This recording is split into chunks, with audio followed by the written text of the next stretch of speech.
ఈ నెల 12వ తేదీన రాజయ్యపేటకి రామచంద్ర యాదవ్ వస్తానంటే పోలీసులు అడ్డుకున్నటువంటి పరిస్థితి కనిపించింది. ఆ రోజు కూడా మీ అంతా కూడా రోడ్డు నిర్బంధించారు. జిల్లా కలెక్టర్ కూడా మీతో వచ్చి మాట్లాడుతున్నారు, జిల్లా ఎస్పీ కూడా మీతో మాట్లాడుతున్నారు. మరి ఇప్పటి వరకు వచ్చారా? రామచంద్ర యాదవ్ వస్తానని ఎన్నపో ఇచ్చాడు సార్ 12వ తారీఖుని. కానీ రామచంద్ర యాదవ్ని రానిలేదు. సరే రానిలేదని మేము కంపెనీ ఆపుతానని అనిత గారు అన్నారు. సరే ఆపుతారు కదా అన్నాను. ఒక పోలీసు నక్కపల్లి ఎస్ఐ ఏం పీకుతారని అడిగారు. పీకినందుకు హైవే ఎక్కాం. హైవే ఎక్కలో మా తప్పు కదే. ఏం పీకుతారని అడిగారు. ఏం పీకుతారంటే మేము హైవే ఎక్కాం. మేము ప్రజలు ఎక్కం, మైకులవే.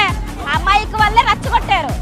రామచంద్ర యాదవ్ అన్నారు నేను ఆ ట్రాఫిక్ ని క్లోజ్ చేస్తానండి, ఒకసారి నన్ను పంపించండి. ట్రాఫిక్ 100 ఆగిపోయినా పర్లేదండి, మీరు వెళ్ళే చాయిస్ మాత్రం ఇవ్వన్నారు. ఎందువల్ల అంటే రామచంద్ర యాదవ్కి వీళ్ళు భయపడుతున్నారా? అనిత భయపడుతుందా అంటే ఆవిడ పొజిషన్ లో లేరా? అతను రాజకీయం చేయలేదే, హోమ్ మినిస్టర్ కాదే, మరి అతనికి ఎందుకు భయపడుతున్నారు వీళ్ళు? వాళ్ళని పంపించట్లేదు అంటే అతనికి వీళ్ళందరూ భయపడుతున్నారా? ఒక్కసారి వినండి, రామచంద్ర యాదవ్ అదే ఎలక్షన్ చేస్తే 100% కలుస్తాడు. అనిత అయినా సరే అతను భయపడుతుందంటే ఆమెకి భయం ఉంది, అందువల్ల రామచంద్ర యాదవ్ భయపడు.